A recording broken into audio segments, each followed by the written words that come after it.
E justamente por não pararmos na cruz e irmos para o santuário, somos acusados por alguns de que nós pregamos um sacrifício que não foi todo suficiente na cruz. Mas isso não é verdade. Se você já gostou do assunto, eu já convido você a deixar o seu like e também se inscreve no canal. E antes de você deixar o seu comentário, fica até o final, tá bom? A doutrina do santuário é uma doutrina da Igreja Adventista do Sétimo Dia. E eu espero não ter problema com este vídeo aqui. Acredito eu que seria uma grande covardia se caso esse vídeo for removido aqui do meu canal. Mas vamos esperar em Deus que isso não aconteça. Vamos lá. O santuário de Deus. Nós cremos que existe um santuário celestial. Inclusive foi uma ordem de Deus. Vou te mostrar o vídeo daqui a pouquinho. Os dois vídeos. Fica até o final. Moisés, foi dada a ordem para Moisés. Está lá em Êxodo capítulo 25, versículos do 8 a 4. Deus disse, olha, faça-me um santuário na terra de um modelo que existe aqui no céu. Então, já temos aqui algo bem interessante. E outro ponto interessante é que o que marcou a consumação do ritual do santuário terrestre foi exatamente quando o véu se rasga de cima para baixo. Então, aquele ritual do santuário terrestre não existe mais, tá bom? Sabe por quê? Porque com a morte de Cristo, o santuário terrestre perdeu a sua função. E a própria Bíblia diz que existe aí um santuário no céu. Nós vimos aqui Êxodo capítulo 25, versículo 40, Apocalipse capítulo 4, versículo 5, e também no capítulo 11 e o versículo 19, que inclusive diz, abriu-se então o santuário de Deus, que se acha no céu, e foi visto a arca da aliança. E sobre a questão do juízo, nós acreditamos de que todos vão ou irá passar pelo tribunal de Deus. Todos nós iremos passar pelo tribunal de Deus e seremos julgados. Acompanhe o vídeo aí neste momento, tá bom? Então vou soltar o vídeo aqui, o vídeo número 1, e em seguida teremos o vídeo número 2 com o pastor Arilton Oliveira. Vamos acompanhar juntos neste momento. Quais são as piores heresias do adventismo? Eu queria agora, assim, que ambos falassem. Porque, assim, eu sei que você também, Paulo, você é forte, João também é forte, os dois são fortes. E eu queria que vocês também falassem, assim, abertamente, tranquilo, assim. Em primeiro lugar, a igreja brasileira precisa entender que o adventismo é uma seita perigosa. Eu vou repetir. A igreja adventista do sétimo dia é uma seita perigosa. Isso é importante que a igreja saiba. Tá? E a pior heresia, isso aí eu acho que é consenso entre todos os apologistas, é o juízo investigativo.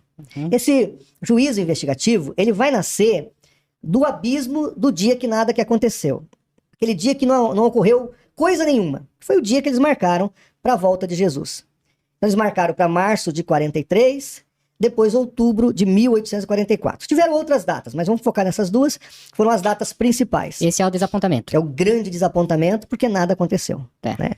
Inclusive, o Irão Edson, quando ele passa pelo milharal, para desviar dos vizinhos, que ele estava com vergonha para chegar na igreja, então ele tem a visão que Jesus estaria saindo do santo lugar no céu e entrando no Santíssimo. É até utópico imaginar que no céu tem um lugar mais santo que o outro, mas ele teve essa revelação.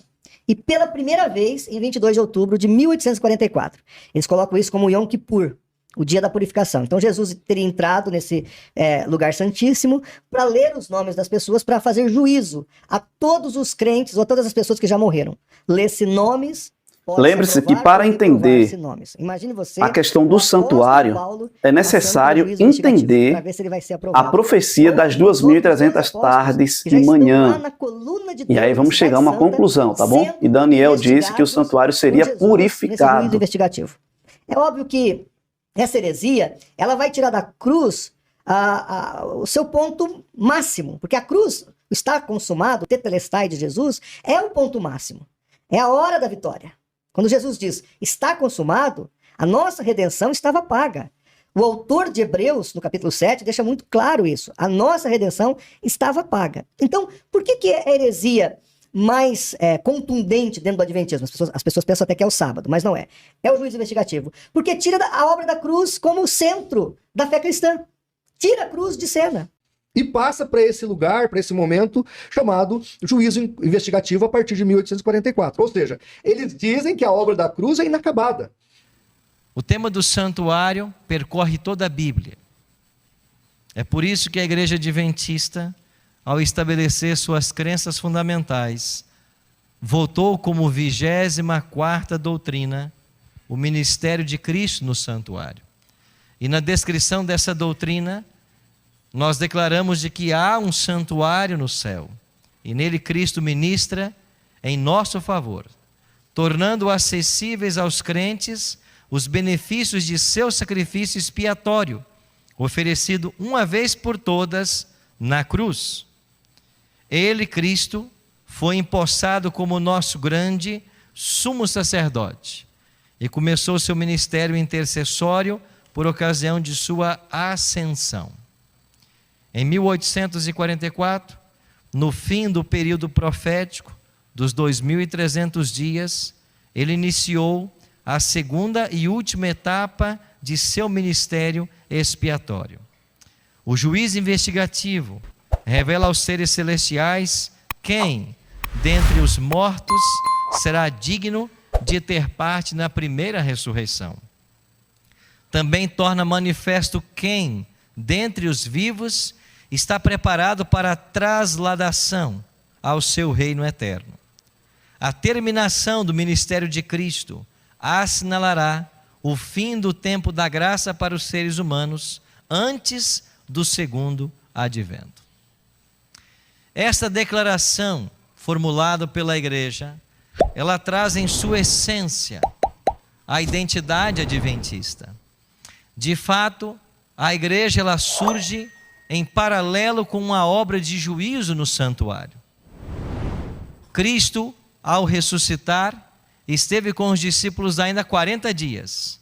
E depois ele deu a seguinte orientação: vocês vão para Jerusalém e esperem até que do alto vocês recebam a promessa do Pai, do Espírito Santo. E o livro de Atos registra que eles estiveram por 10 dias orando. Então completaram-se 50 dias da ressurreição. E na festa de Pentecostes, que acontecia 50 dias após a Páscoa, o Espírito Santo foi dado. E por que ele foi dado? Porque Cristo foi glorificado no céu. E aí, no dia de Pentecostes, Jesus começa o seu ministério sacerdotal no santuário.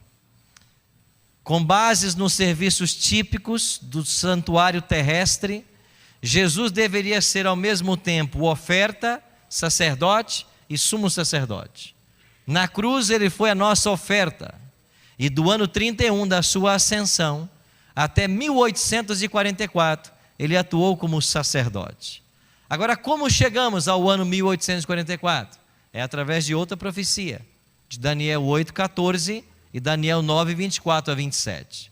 Lá é dito que quando se passassem 2.300 tardes e manhãs, o santuário seria purificado.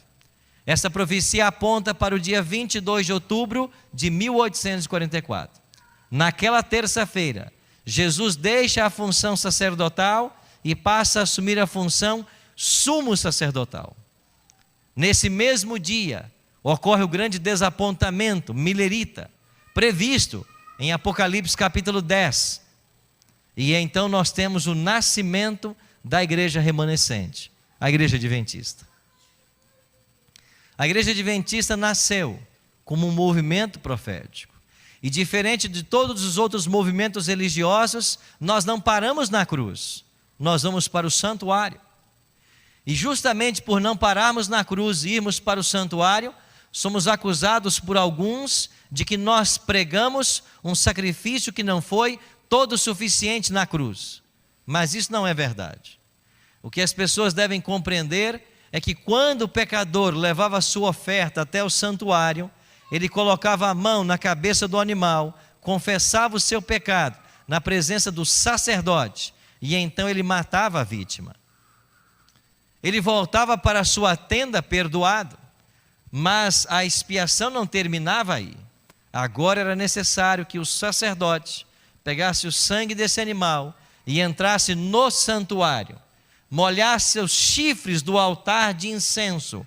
Em alguns casos, aspergisse na cortina que separava o Santo do Santíssimo o sangue da vítima. Assim se completava a expiação. Este ritual ensina que ao Cristo morrer na cruz, a sua morte foi toda suficiente. De uma vez por todas, ele pagou o preço do nosso pecado. Mas o termo expiação é mais abrangente. Significa que ele agora, no santuário, ele vai expiar os méritos do seu sangue para a alma anelante, para as pessoas que desejam ser salvas. Então Cristo morre, e com a morte dele, a salvação tornou-se acessível a todos. Mas somente aquele que crê e que reclama pela fé a justiça de Cristo, recebe agora no santuário os méritos da sua expiação. Por isso a obra de Cristo é tão importante. Por isso o santuário ocupava o pensamento dos escritores bíblicos. Por isso a Bíblia é clara em dizer de que se existia um santuário na terra, conforme Êxodo 25:40, ele é cópia de um santuário no céu. O santuário terrestre, ele tinha 3 propósitos básicos: ser a morada de Jeová, ser o depositário da lei de Deus e perpetuar e ampliar a dimensão tipológica dos sacrifícios como meio de perdão e salvação. É isso que fazia o santuário. É por isso que o livro de Hebreus diz que aqueles, referindo-se ao povo do Antigo Testamento, receberam o evangelho como nós, ou seja, através de figuras e simbolismos, através das cerimônias do santuário, eles receberam também o evangelho. Há um santuário no céu. O livro de Hebreus, capítulo 8, que nós lemos os 2 primeiros versos, vai declarar no verso 5: os quais ministram em figura e sombra das coisas celestiais. Assim como foi Moisés divinamente instruído quando estava para construir o tabernáculo, pois diz ele: vê, faça todas as coisas de acordo com o modelo que te foi mostrado no monte. E o modelo visto por Moisés no monte Sinai foi o templo celestial. Nesse santuário, Jesus iniciou sua obra 50 dias após a ressurreição. João declara em 1 João 2:1: filhinhos meus, estas coisas vos escrevo para que não pequeis. Todavia, se alguém pecar, nós temos um advogado junto ao Pai, Jesus Cristo, o justo. Mas chegaria o dia em que Jesus passaria a atuar como sumo sacerdote. E de acordo com Daniel 8,14, em conexão com Apocalipse 10, isso aconteceu no dia 22 de outubro de 1844. Isso nos leva a concluir que há 174 anos, Jesus realiza uma obra de juízo. Daí a mensagem do primeiro anjo, em Apocalipse 14, 6 e 7. Temei a Deus, dai-lhe glória, chegou a hora do seu juízo. Muito bem, você que ficou até aqui, se ainda não deixou o seu like, deixa aí o seu like. Se você ainda não se inscreveu, se inscreve.